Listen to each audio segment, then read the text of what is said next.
The first luxury deal I ever did, the previous year I had made like 350 grand doing normal wholesaling. And then my first luxury deal was a $300,000 assignment fee. But on 300. The size of the numbers, because it's not like $20,000 that are on the line, it's like 80,000 or 100,000. So you're like, every single thing that happens gets you a little bit on the nerves. But once you get adjusted to that, play in this league. I was like, how do I get to that next level? And the natural progression was being in the most expensive area of the market I'm in. Let's talk about how to take it to the next level. Juan, you made it out here to Arizona. Our goal today is you've obviously done really well with the luxury stuff, and we want to be able to give you any kind of advice we possibly can on getting you to scale to the next level where we're doing these just more and more consistently. So real quick, will you just kind of give an overview of, what these last 90 days have looked like and what you've been into? Yeah, so I was just telling you off camera, 4 months ago I was watching your interview with Robert Wensley, with the CEO of Investor Lift, wondering if I should get into something like this, and then I'm here. So it's been crazy to say the least, but just wanted to get into wholesaling again. I had done a little bit in the past, but I wanted to get into something where the fees and the profit was actually going to be worthwhile. Yeah. So it just seemed like the right opportunity. I just came in with the mentality of basically doing it until it worked. Nice. There was no other choice. So right now I've closed 2 deals. One fell out just before closing because of a survey issue. We have 2 JBs under contract with another student, Marcus, and we just got another one under contract this week in Florida for $103,000 assignment fee. So we're still waiting on the final survey on that one. We should know for a fact on Monday, but it's looking good so far. And just working on another couple deals with some other students as well. And you've been in the program how long? So I started, I think it was May. Yeah. Okay. May. So what are we in? August, like 3 months. 90 days. 100 days. Yeah, 100 days. 100 days. Yeah. What did that first 100 days look like for you after joining? Like, was there any is this gonna work? I know you said you were like, I'm all in on this thing. I'm gonna make it work no matter what. The thing is, at the 3rd week, we got our first contract. Wow. And how'd you get that contract? Just doing what you guys are telling us to do. Smart contact. Yeah, just not questioning like the process. I see a lot of people in the group like saying, should I do this? But compliance this, compliance that. Like just like doing what Tyson and Matt are saying, and it has to work. Yeah. And the guarantee is like, like make 50 offers or you get your money back. I was like, okay, like if I don't do this, like I'm not doing something right. So I just stayed the course, did exactly what you guys told us to do. 3rd week, we got the property under contract. It was actually one that it was a corner lot. And I saw a property within I think it was like the next street over or something like that got subdivided by a builder that we knew. And then we got it under contract, but ended up not being able to be subdivided because it's a corner lot and I learned about the setback. So at that point, I feel like a lot of people would get discouraged because you didn't sell it. But for me, it was like, okay, now I understand like when it's a corner lot, there's some other setbacks. I understood how it can be subdivided, how it can be subdivided. So I just went at it even harder. And then dude, that's a beast fucking mentality, bro. Yeah. The way that you just said that, like, that's a pretty big kick in the stomach. Yeah. And you're saying, now I knew. Right. That seems like it way you gotta handle it when life throws stuff like that at you. That is seriously, man, respect for that. That's awesome. I mean, you have 2 choices when stuff like that happens. Some people might just fall apart when something like that happens, or you can be like, you know what, I'm gonna figure out why this is like it is so I can avoid it in the future. And now you're going to be able to use that as negotiating power with the seller in the future. Bro. Like, there's been so many instances after that when it's been a corner lot and the seller comes to me and says, hey, it's a corner lot. You can subdivide it. You can put 3 houses in there. I'm like, not really, because there's going to be more setbacks, and it actually increases the way they perceive you as an expert. Therefore, they trust you more. 100%. Yeah. So I just took it as knowledge, and okay, we gotta keep going. We gotta cancel whatever. It's not gonna be the first time I canceled a contract. So I kept moving. The week after that, we got a seller that was kind of like ready to go, and I was like kind of like on the fence. I kind of like pre-pitched it to another wholesaler from New Western, and then he said that that price that I was trying to pitch it at to him would work. It was going to be a $50,000 assignment fee there, but I went back to the seller and I told them, it has to be lower. And then and this deal was in North Carolina? this was in Charlotte. And was that which New Western rep were you talking to out there? What's his name? He's gonna kill me. Hunter. Yeah, okay. I think I've talked to him. He's pretty good. Yeah. He's been. So it ended up being 125K spread. Yeah, that one. It was. No, that one was supposed to be 100 on that, but we double closed it because. But you guys got killed on the fees. Yeah, we got But you actually double closed it. actually double closed it. You brought I was thinking, bro, we gotta talk. Yeah. We gotta talk. Yeah. So for an explanation, explain what happened on the double close. On the double close, so one thing that happens with North Carolina deals, you might correct me because I might be wrong, is that you can't create two double-side HUDs. So the HUD is like the settlement statement where it says, where should I be looking? Should I be looking somewhere? Just No, you can just look that. Okay, so a settlement statement is going to be where it shows like, who's making how much. And in North Carolina, from what I understand, the HUD always shows the assignment fee. So I didn't really want, for the seller to see, we're making $100,000. I was like, okay, I don't know. I don't feel comfortable with that. Yeah. So purchase price was 1.11, and we had sold it at 1.21. So for us to be able to close it and then resell it, we had to get in a transactional lender, and they charge us about 1%. So that's about $10,000 plus the closing costs. Yeah, I mean, we ended up making netting like $83,000. So it cost us like around $17,000 to double close the Talk about a transaction. good business right there. Yeah. Yeah. Shoot. No risk, because No the risk. guy only sends It the only money. closes if the other one Yeah, does. bro. I'm like, Yeah. dang, I want to get into that. For real, talk Yeah, about it, man. yeah. The rich get richer, man. Yeah. Yeah, they know what they're doing over there. And so that deal was in your first 60 days in the program? Something around that? Yeah, I think so. Yeah. Yeah. And I so- was in Mexico when it closed. I'm like, Okay, yeah, because you were at the World Cup, right? yeah, I was like praying. Yeah. Bro, because it was mayhem at And the then you saw very the end, wire bro. hit? So the wire hit, and we're like, whew. Yeah. Okay. Bet you had a good night. Yeah, That's awesome. exactly. So it's you have a business partner, right? yeah, my business partner, Santiago. Shout out to Santiago. Yeah. Yeah, I wish he was here, man. yeah. He has to come back. Yeah. Yeah, he's coming back like in 3 months to the US, and then he should be able to. Oh, he's in Mexico now? He's in Colombia. Colombia. Or Okay. we all go to Colombia. Yeah, if you guys are down, I'm down. I would love to. I Yeah. would love to too. Yeah, he lives in Medellin, and I'm sure he'd be. I've heard a lot about Right that on. place. Yeah, it's really cool. It's a great city. I know of a guy who has some casinos out there, and he says that it's pretty awesome. Yeah, it's really cool. Yeah, Really I'd cool like to place. see it. All right, so let's talk about next steps, right? So look, you basically came on, you followed the magical ATM marketing strategy, right? Hey, look, we're pulling the list over here, putting them into Smarter Contact, we're sending the text this way. Let's talk about how to take it to the next level, right? So obviously in this game, it's inputs and outputs, and like you already know the strategy now, right? Of how we get in front of the right people, and you know how to find the developers. So the limiting factor is how many opportunities can we bring them? Yeah. So how do we increase the amount of opportunities? The first obvious answer is, hey, upgrade your plan on Smarter Contacts, start sending more text, right? But the other thing that I would really urge you to do is direct mail. I'm already doing. Okay, perfect. Yeah. Tell me about your campaigns. So we just started last month with REI. Print mail? Yeah, with the ones you guys suggested. In Charlotte, which is where we have I think we had a really good grip on builders over there. Yeah. So far we got like 6 or 7 calls. 6 or 6 or 7. Exactly. Yeah, none of them had come to fruition, being honest. But when did the campaign go out?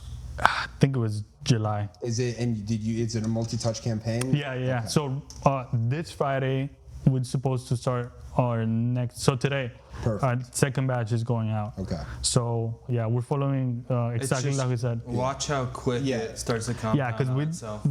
that's where we think like really interesting stuff can start to happen, because it becomes like kind of like PPC, because when you're basically paying for the leads, and then we just gotta figure out of how many leads we get a contract, and then you get the cost per contract, and then it's just like it just becomes like a profit machine. Well, but it's also there's an economy of scale there of like when I don't do like I did, where the first time I sent out mail, and then, for instance, I can't remember how much I spent on my first campaign, but I sent it out, and then all of a sudden it had been like 2-3 weeks, and I'd probably gotten 6 or 7 phone calls, and I was like, I spent a lot of money to get 6 or 7 phone calls, but I didn't realize this hockey stick growth that mail has, where you consistently touch the same list, and it's like, okay, first one, all of a sudden the second one comes in, it's like, oh damn, phone's ringing.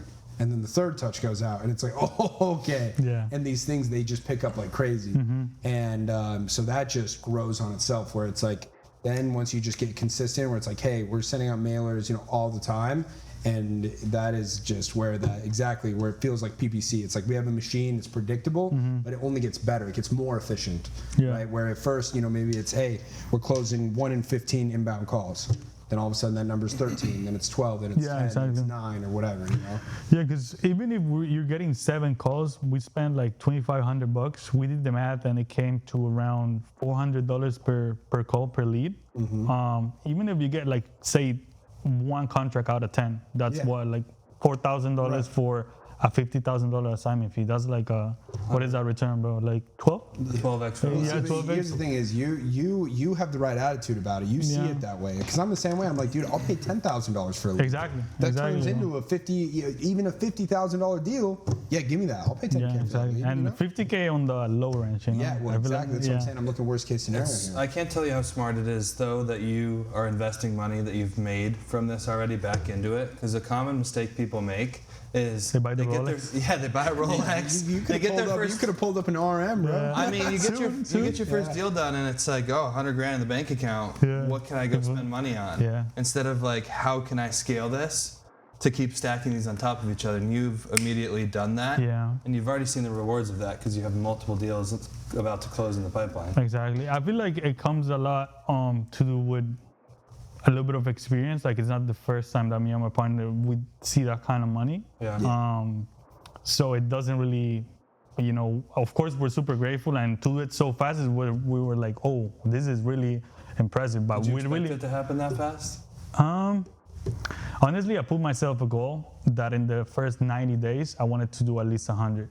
But for it to be in the first 2 months, I was like, okay, this is really real. Like, not bad. Yeah, and right now, like, we're on track to make like 300 in 4 months. So Wow. yeah, not too bad. But I really want to scale it up. Like, I want to really be making at least $300,000 per month. Yeah. And you guys say that's doable. And I'd see, what's the name of the other student? Luke, he did 500. Yeah. Like, it's more than You can doable. keep scaling this thing to the moon. And one of the things just to keep in mind that I always tell people is you have a good mentality about the money right now, because so many people, they either let it get to their head or they get this like scared mentality of like, oh, I have to hold on to it. I can't do anything with it. But you have to let it work for you. Yeah. It's the only way you can scale a business like this. Yeah, exactly. Yeah. That's crazy.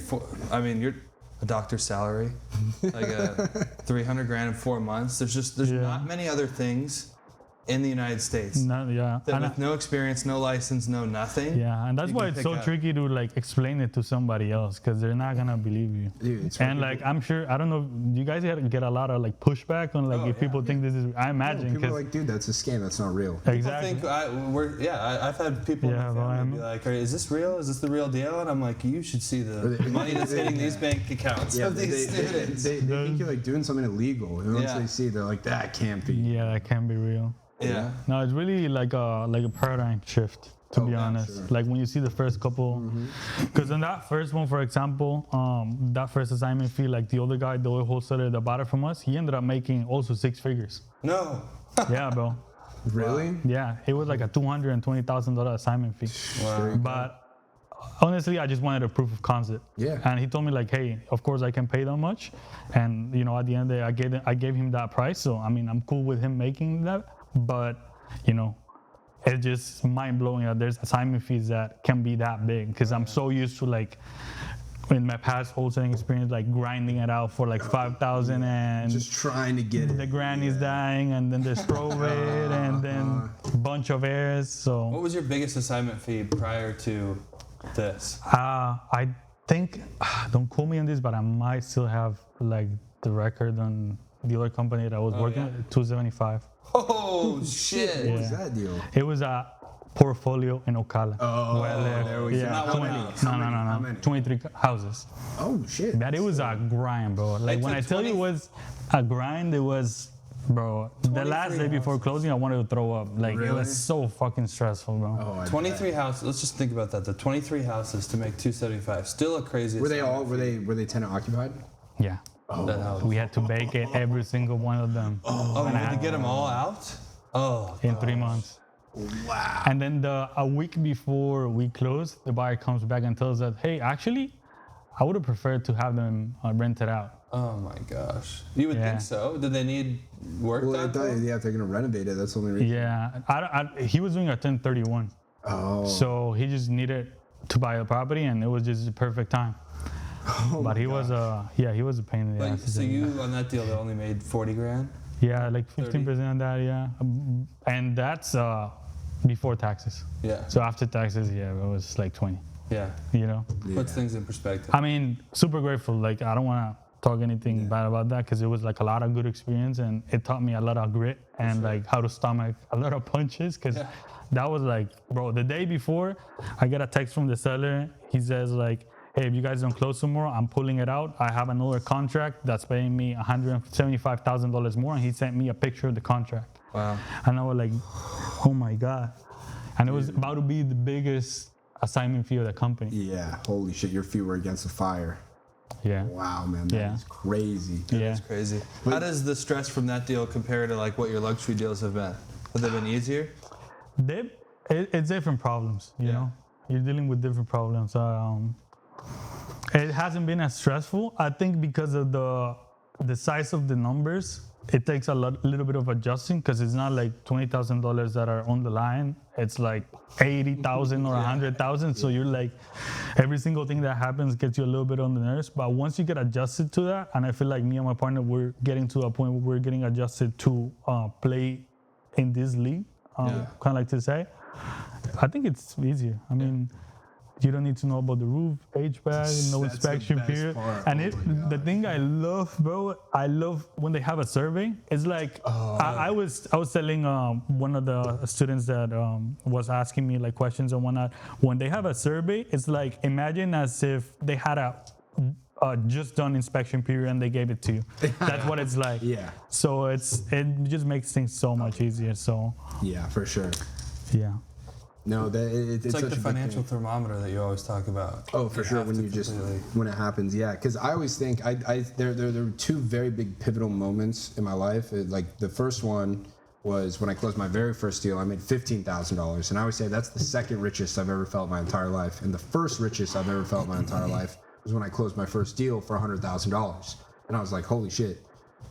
It's considered like a really good job if you can make that an entire year. Yeah, exactly. I just did that on one deal that was like, I don't know, probably 5-6 hours worth of work or whatever, and just everything changed. And then I realized, like, now I just set that goal for myself. It's like, that's the standard. Yeah, like I want to, put myself in a position where that's the amount of money I'll make from, this deal or whatever it is I'm doing.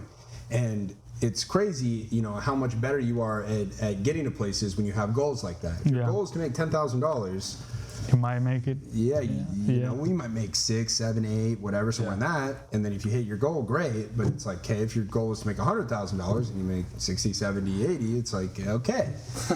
But it all starts by like, in my head, is like wrapping your mind that it's actually possible. Yeah. Oh yeah. It's like, because if you've never made $100,000 in a year, making $100,000 in a month is crazy, right? It's like, that is a hard thing to wrap your mind around. Where, okay, $10,000 a month, that's maybe achievable. But it's like, it's all the same game. It's just more zeros at the It's just end. more zeros. It's just, It's the same yes, there's thing. nuances. Yeah, but That's it's like crazy about it. easements. Like instead of looking at the roof, you look at the easements. Where the property is located. If there's any, blue line. What is it called? Blue line streams. So it's just different stuff that you got to worry about. But you don't care about the structure, so that helps a lot. A lot of times they don't need to see the property. That's So the biggest thing. It's like, hey, they just drive by it or whatever. the showings, bro. I'll never. The first luxury deal I ever did. The previous year, I had made like 350 grand doing normal real estate, like wholesaling. And then my first luxury deal was a $300,000 assignment fee. But on that, 300. That was my first deal I ever did in the luxury space. So how does that happen? Like, how do you get into it? Like, how do you discover it? 'Cause So it's a crazy story. I still to this day, God's honest truth, I have no idea how the lead came into my pipeline, because I had cold callers and the whole deal, and I had in my CRM a lead came in Paradise Valley, Arizona, and I was like, that's weird. So I like put it in Zillow, and I was like, oh gosh, it's $1.4 million or whatever. I was like, I don't know what I'm gonna do with this. yeah, I end up offering I think like 100 grand less than Zestimate. yeah. Got it locked up, and started calling people, and I talked to a developer. And So I actually have a question for you, because Yeah. I don't know, because I mean, obviously I've heard the story. What in your mind, like, what led you to be like, okay, maybe a developer would be interested in this?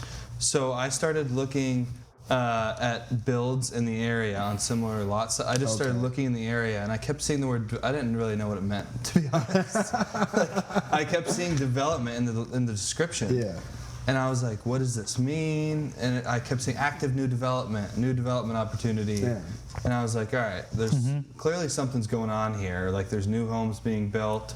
So I started just calling agents, and then I started looking up developer I would go to popular agents in Paradise Valley, go to their following list, and type in developer, and I would follow every single person and message them, find their phone number, do anything I could. And then I talked to a guy, and he said, I had it at 1.45 million. And he said, I said, where would you need to be on price? And he said, somewhere between 1.7, 1.75. And I remember being like, what? Shit. And I was like, that's a $50,000 swing. And he's like, just get it to me as close to 1.7 as possible. And I was like, wait a minute. This guy's acting like 50 grand is $5. Yeah. Like, what is happening right now? He ended up taking it though, and he bought it for 1.75 from me. I made 300. He tore the property down, got plans done, and then went and sold it for 2.3 million 4 months later. So he went and made a bunch of money on it too. So, but I mean, that was my introduction to luxury real estate. Yeah. And from then on, I was like, I always knew when I was in wholesaling, I was like, I can scale this up, but is this really a space I can go like become really wealthy in? Yeah. Because I was doing 300 grand at 24 years old is a shit ton of money. Yeah. I mean, it's crazy. It's more than attorneys make. Yeah. My dad's an attorney, and I just thought it was crazy what was happening. But then I was like, how do I get to that next level? And the natural progression was being in the most expensive area of the market I'm in. Yeah, exactly. I mean, it doesn't matter if you're selling cars, boats, planes. Yeah, what are you going to make the most money yeah. selling? The Gulfstream, G5s, G6s. I mean, you're not going to make it selling turboprops or boats. You're not going to make. I mean, wake surf boats are 300 grand, but if you go sell a Viking for 3 million, you're going to make a lot more. And it's exactly like the quote from Bernard. And it's way cooler too, bro. I feel like doing wholesaling, you're like dealing with shitty houses, like shitty people. Yeah. Like with this is like, okay, It feels a little more professional. Yeah, more professional. You're talking to people that are building mansions. Like it's a good thing to see, like mansions. You're looking at mansions all day. You're not looking at flips that are. And you don't have to like skirt around the truth with the seller. Yeah. And like the sellers are happy in most of these transactions. Yeah. Where normal wholesale, no one's happy when you offer them 60% of what their house is worth. Yeah, they want to cuss you off. No one's ever going to smile and be like, oh, great. They might need to sell, and you pick the right person to call. Yeah. That doesn't feel good. Yeah, Like, I have and it's not sellers as text honest, me, bro. thank you, and say, like, you helped us achieve this, blah, blah, blah. That is a cool feeling, to be able to make a lot of money and also feel good about what you're doing. Yeah, and it's not as honest. I feel like this is like a way more honest space. So transparent. Like it feels so good to me. Like I feel like a weight is lifted off my shoulders when I can be like with the seller, hey, I work with builders, let me talk to my builder and see what they say. And they know you're not the guy that's at the end of the day buying it. People ask us that all the time. What do we say if someone says this? Yeah, man. Just tell them the truth. Yeah. Tell the truth. Like, why are you scared of telling the truth? Where the Well, I think it's just because in regular wholesaling, you have to dance around it. Yeah. You start talking about other stuff. They're like, I don't want to talk to you anymore. Or whatever. Yeah. I think the way to see it, a way that helped me out a lot, is just at the end of the day, these people are going to be paying agents. And the agents, between them both, are going to be making around the same fee that we're making. in these locked spaces. Yeah. But we're providing a lot more convenience. Absolutely. A lot more convenience. So like, why should you be ashamed of making a fee that an agent's going to make, and their process is going to be way sloppier? Yeah. You know, with us, it's going to be way smoother. I think So- that honestly, that right there, what you said is the reason why this industry exists. Is because now, not every single one, obviously, but most agents are so bad at their jobs. Horrible. They just like, I don't know how they got to where what they're doing or what, but like, Yeah. what is going on? Like, Yeah. what if they? What, every single time I have Yeah. to talk to anyone, we've like talked to agents we're trying to sell deals to. And it's like we have a phenomenal deal. We start to talk to these people and tell them about it, and they're like, "Yeah, I guess I'll look. I don't know." Yeah. It's like, do you have if you have a client who is interested, like you represent Yeah. people who build these houses. Yeah, they'll have We're a handing you something on a silver platter. Yeah, We called one the other day and we said, hey, we have a listing, or we have a deal right down the street from a new build that you're listing, and it's a tear down property. We can get you it around the same price you bought that one for. And they're like, I don't think I we're can't remember interested. what she said. It was, That is- Yeah. it was the craziest thing I've ever heard. And we're like, Yeah, no. I would love to hear the people that they're representing's Yeah. opinion if they knew that that's how they were being represented. Because at least we're going out there and grinding trying for to- these yeah. sellers, trying to get them a Yeah. number to get these deals done.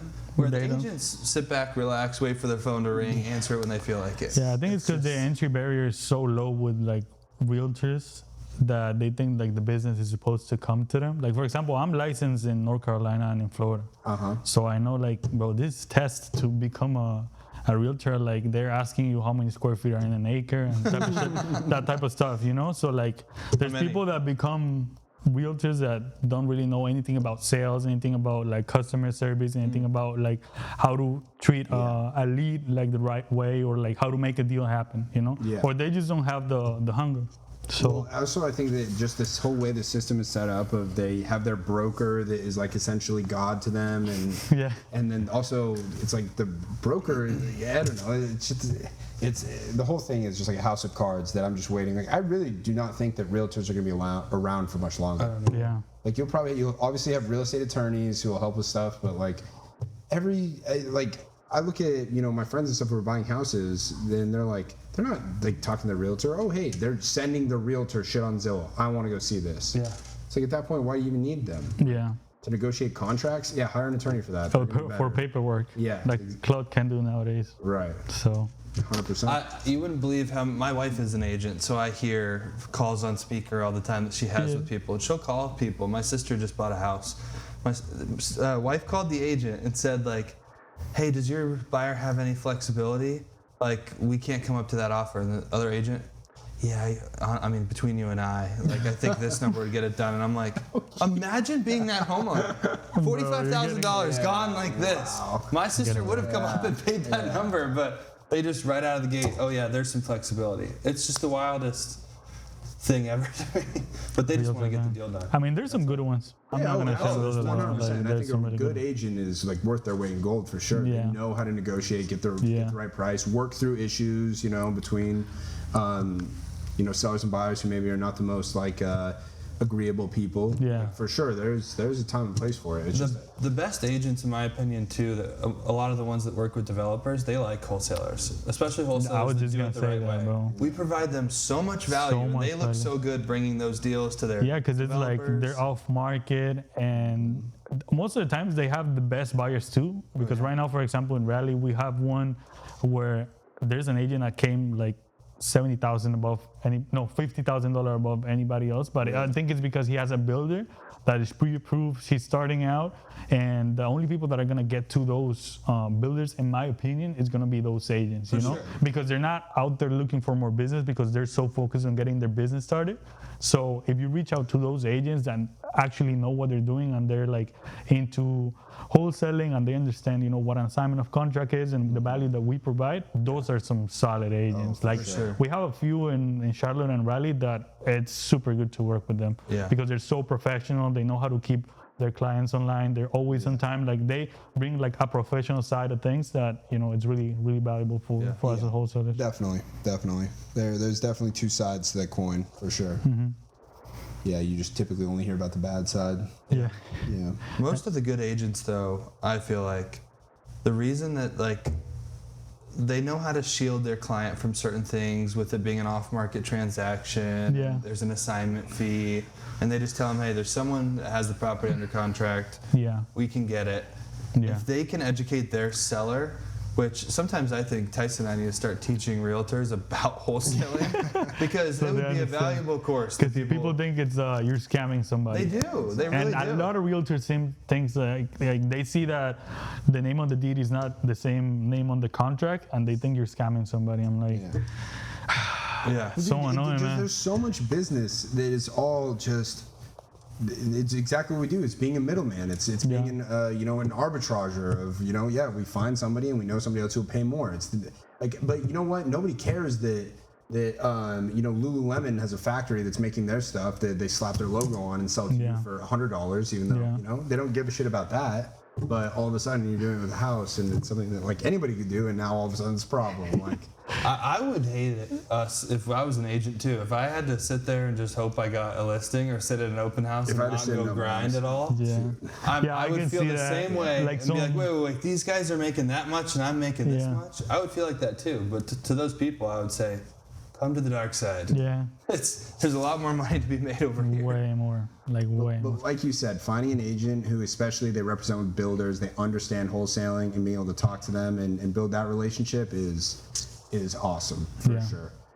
Especially if you can get like agents like I met with one the other day, and he was like, dude, we have all kinds of stuff that we talk to that they're not a good fit for listing because they do need to sell now and they don't want to do anything to their house to like make it nice, and it's like we can work together. And I was like, yeah, absolutely. But it's because I feel like there's just this divide of most agents are like, fuck wholesalers. It's they're scammers. Yeah. What do you guys think that is though? Is it because there's so many bad wholesalers? Oh, I gotta. Here's my theory. For the most part, this obviously is not all encompassing.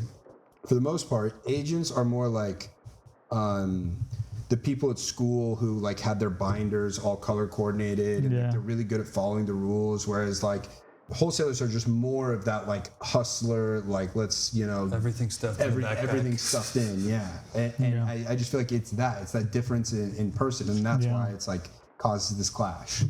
And I agree with that because they see like one small thing wrong with the contract, like the zip code's off by one number, and they're like, oh my gosh, this isn't even valid, and it's like, calm down, we can get an addendum done, it's all good here. But the way they're trained, I feel like too, screws with them mentally. They think there's only one way to do deals, to get deals done, and they don't see any kind of creativity in finding a path forward if it's not exactly like they learned when they were checking the box going through school. Yeah.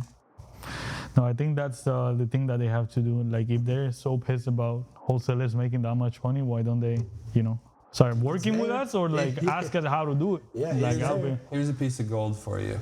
Not only agents, but developers can be a big source of deals for you. So I like the more you can get to know a developer and become kind of friends with them, the better it is. Because now you can get to a point where you can go to that developer and say, hey, any of the deals you get sent from other people that you pass on, share them with me and I'll see if it works for someone else. Because if a developer brings a deal to a developer, it's kind of, if it's such a good deal, why aren't you buying it? Yeah. You know what I mean? It devalues the deal. But if that developer gives it to Juan and Juan sends it to that builder, then, it's coming, it's off market, it's coming from someone else, and then you just take care of the whatever developer. All he has to do, he can make money just by sending you an address. Just copying and pasting it. You can do that with agents, you can do it with builders, you can do it with hard money lenders. There's so many creative ways to get more buyers. Call hard money lenders and say, they want to lend money out on new construction, big projects. Find out who's funding the deals in a certain area and call them and say, hey, I get a lot of off-market deals. Do you have buyers? We just did a YouTube video with a lender, and I send deals to him now, and then he'll feed them to some of his people. So you got to get creative, but that's how you can hit these next levels in this as you create different channels. Yep. Like I'm seeing Jay Being is like really good. Jay Being with all his students and seeing other people around. And so this whole thing came to be about, man. It's like, it's worth it's really worth it, especially when you've done like the upfront work of like connecting with the builders within a city and become really connected. Or well known in that specific city, so that when you're texting that builder, they're actually answering, because it doesn't happen all the time. it's so easy for us That's to so get a valuable. deal sent and push it out and see like what the market is going to respond. Like a lot of times I get a deal sent and I actually see that it makes sense, and then I send it to builders and they're like, the student or the guy that wants to JV with me, like, do you think we'll hear back in a day or two? I'm like, bro, we'll hear back in 2 hours. We'll know if this is a deal or not. Yeah. So I think that's really, really cool. And like, it's basically getting dividends of the app from work of connecting with all those For sure. builders.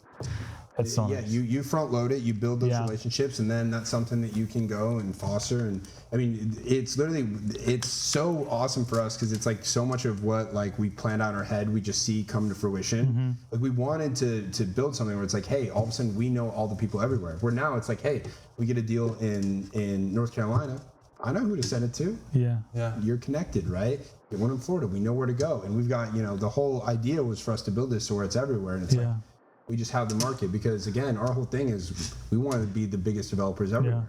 And so Right. We've been in the industry long enough too to know, like, we have an abundance mindset, and we would way rather have an easy deal happen by sending it to Juan that he can send it to his buyers in North Carolina. We might have the same buyers there, but hey, we haven't talked to him in a long time. Or Yeah. we haven't sent him a deal in a long time, but Juan has. They just bought a deal from him. Yeah. It's so worth it. I'd rather give away the 50 grand and have an easy transaction that I don't have to worry about anything. And people get too in their head and think, like, oh, I want all this for me, and they get greedy about it. But I'd rather give away half right away and get a deal done clean than no deal at all. I was just gonna ask you guys about that because is that the mindset that you guys came into this with? Like with I'd be scared because I'll tell you from my point of view.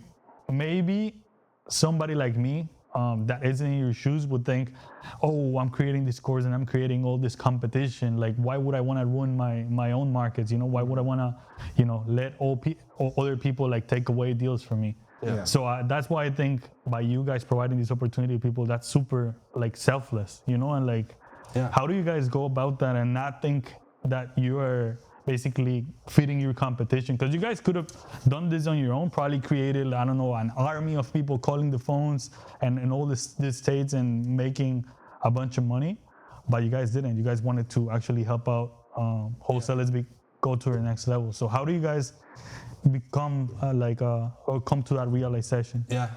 I mean, I'll answer and then I want to hear what Tyson has to say. But I would say it's two-pronged for me. One, I am so confident in what we've built and how good it works that I know that the couple deals we do every month with a student, and then the next deal is going to turn into 10 deals with these JV deals, that's going to be worth it. When we're splitting $150,000 assignment fee with someone, that's worth it. The second part of it is we want people to win. And if people spread their wings and start flying and start doing 300,000, 400, 500,000 a month, that makes me stoked. That's cool to see. And I think a big part of it for us too, besides just the money and doing JV deals with people, is, hey, let's teach people how to do what changed our life. There's never going to be enough competition where we can't do deals. Think about how many people are wholesaling right now. And I could get back into the normal side, and I know I could go make 100 grand next month. I know I could. I'd deal with a lot more competition, but it's fine. Like, I think I'm better than my competition. I've learned more. But that's why I'm fine now to have an abundance mindset of, let's see how many people we can make win. And when we say, like, we want to make 1,000 millionaires, that's like our goal right now. That's true. Like, Are you guys keeping count? A ton of people get rich. Are you guys keeping count already? well, I mean, we're trust me, Count me in, bro. we got Count me it. in. Count me in. But dude, the thing is, like, like the book The Go-Giver, right? It's a big thing for me that I've really understood is that truly the more people you can seriously help, it all comes back. Like, I don't know, you know, where you're at spiritually or whatever, but for me, I truly believe it. Like, you get out what you put in, and being able to help other people and change their life, it will come back and reward you. But more important than that is we see the bigger picture. Look at how much money our developers are making. They're shitting on us. That's what we want to do. And it's like, we know that there's another level up there, and if we can, like, here's the thing. So we put somebody on and we show them how to go do this, and they go make $1 million wholesaling over the next year and a half or whatever. And then a year and a half later, they send out a deal, and they send it to us and somebody else, and we're wanting to buy this as a developer. Who do you think they're more likely going to give the deal to? Of course. Right? Like, our whole thing is we are building an army. It's now, look, we maybe are not getting the long end of the stick right away, like, you know, where we probably could make more money in the beginning of just doing it all just a long-term vision. But long term, it's like we know where we want to go, and it's like, hey, if we're gonna be the top developer, where it's like we're building the best houses all across the country, it's going to be really, really a massive asset that nobody else has if we have a team of people that we showed how to do it, that are all trained in our process and know how to go find these deals, and know us and know that, you know, what kind of business we do and that we'll commit. That's worth more to us. Yeah. Exactly. Another thing that just popped into my head while you were talking about that is the fact that the more people we're starting a fund right now. It's going to be live in the next couple of weeks, and we're going to start to do development deals at a high level. Think about if we can teach a bunch of people to go make millions of dollars, and then they want to invest in those deals. I was just going to say, how do I invest? Well, exactly. It's like if we teach you to go make $1 million a year doing this or more, and we say, hey, we have a killer deal, you can make 30% return in a year and a half. You're like, I'll throw $200,000 in something like that. Like I know. Like that's what's so going to happen? You know what I mean? We're building out an army of people that also can work with us as we progress, and they can progress as that happens. It's hard to get the opportunity to be able to invest in some of these deals. So we can open that up to people that are already making a bunch of money using what we do. So it's pretty much like building a big ecosystem that just fuels itself, and everyone makes a bunch of money. That's such a good idea. How do you guys come up with all of this? Well, I mean, just R&D. Rip off and duplicate, bro. I'm not the first one to come up with this, you know, of the idea of, you know, building a model where we teach people in JV and then, but also it's just. Because I think like the investment to get into this, like what you guys teach is just symbolical, bro. Like for the opportunity. It's nothing. It just, you gotta have the right mindset when one of you guys' ads or one of your videos comes up. You actually gotta have like enough belief in you to actually know that it's possible. Well, honestly, that's mostly a lot of with, you know, people and like new students. That's like my goal. Is I realize, look, I can show you the real estate stuff, and that's gonna be whatever. It's what it is, you know. But I need to be able to like pull that out of somebody. Of like, you are capable of this. You can do this. Like, dude, somebody's gonna go make $100K on a deal. Why not it be you? Well, if somebody can, like me, for example, I have a heavy ass accent. I like to think when I'm on the phone. When I'm on the phone. Is English your first language? No, not at all. No. Okay. It's Spanish. If you can't tell, right? I assume that. I just wanted to ask. But I mean, imagine me like thinking, I'm getting homeowners which own properties that are worth $900,000 all the way up to like $4 million. And I'm getting them under contract. Like if I can, like how can somebody that has a like perfect English accent that lived their whole life here, or like what's the excuse? What's your excuse? Yeah. You know? I love that. Like, I'm with you, man. So it's like some people talk to me and like, yeah, how do you stay motivated? I'm like, bro, like how many calls are you doing? Are they, how many sellers are you blasting? Like it shouldn't be. They ask me like, how long did it take you for your first deal? I'm like, that's not the right question, bro. Exactly. It's not the right question. It's like, how many sellers did I blast? How many conversations did I have? How many offers did I make? Because there's this one Alex Hormozi quote that I heard it and I love it. It's like, it goes somewhere along the lines of, you gotta do enough volume so that getting the result, not getting the result becomes irrational. Yes. Yeah. I love that. You know? So I was like, when I saw your guarantee, I was like, okay, let me just go see how fast I can get like 50 offers in or 100 offers in, and somebody has to say yes. Like somebody has to say yes. First guy to say yes, he spoke Spanish. But now I work in Florida, a lot of people speak Spanish. So that's even an edge that I have in that market. I'm also like work with your edges, you know? Everyone has like a different edge, and some people are really good like on the phone. So like, for example, Marcus, he's really good on the phones. Like he knows how to talk to the sellers. He's not like pressuring them so much, but I think that works to his favor. So it's just picking like what your edge is going to be and just running with it as fast as you possibly can. But it's going to work. You just gotta have that mindset that there's no other choice. There's no other choice but this working. And a lot of people I think are lacking that, unfortunately. But if they already paid for the investment, I mean they owe it to themselves, you know. I agree. Yeah. And look, I actually have a hot take for you. I want to hear your thoughts on this. I actually think, so I want to preface this by saying that I think that more often than not, I feel like people that are more wealthy or have more money typically are less prejudiced and less like racist, I guess. Where if you call and you have an accent, or you're somewhere else, they don't give a shit. Ignorance is bliss. Yeah. So I feel like it works better that way. And this is why something that, like I say, like it seems counterintuitive to most people, but I feel like honestly, luxury is like almost easier for beginners than traditional. Just because I think number one, like the lack of they don't know. There's less noise, less like external things that can happen. I mean, the amount of deals I've had that I thought I was going to make money on in regular wholesaling that I never saw a dime from because a million different problems came up on it. They don't happen as much in the luxury space. And these homeowners also, the majority of them, I mean, the more money someone makes, the quicker they make decisions, and they stand behind their decisions. Yeah.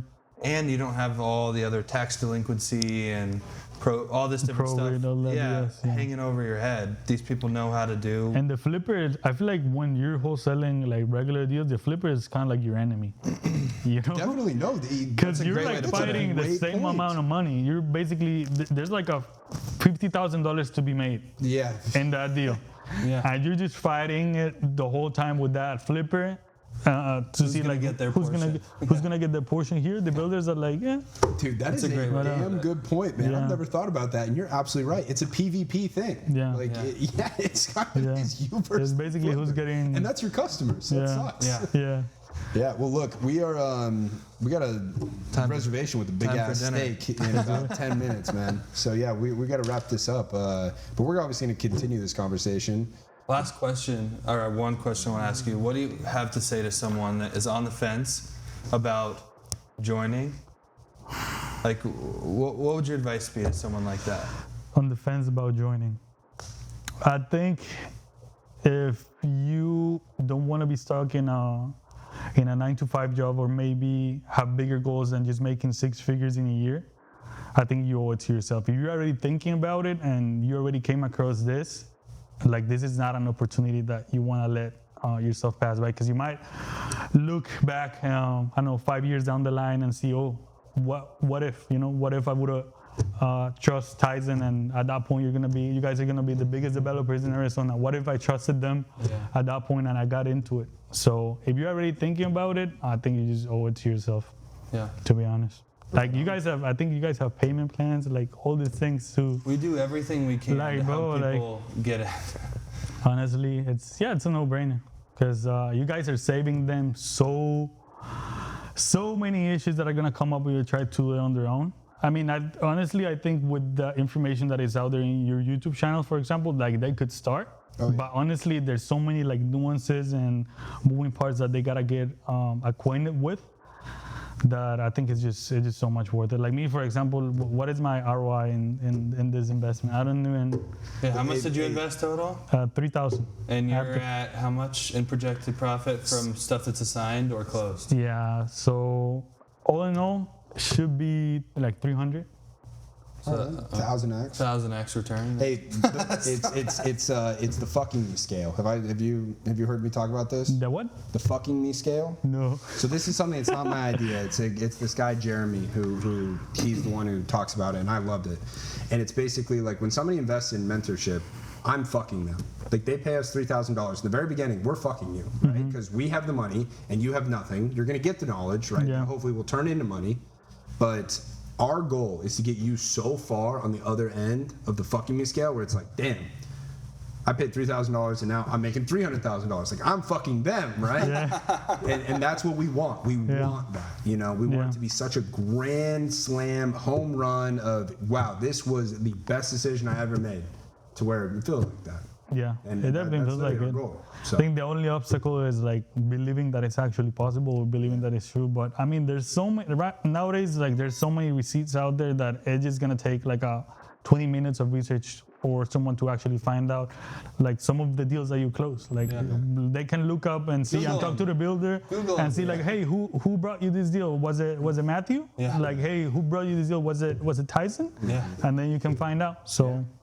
It's out there, but hold on, you've got to account that people are gonna do 20 minutes of work. Yeah, they can have Claude do it nowadays. Oh, so, true, well, true. Honestly, Yeah, that's great. Hey, well, congrats on everything. hey, no, thank Yeah, you for man. having me out here. Thank you so It's much. good to have you. Let's Yeah. go get some dinner. Let's do it.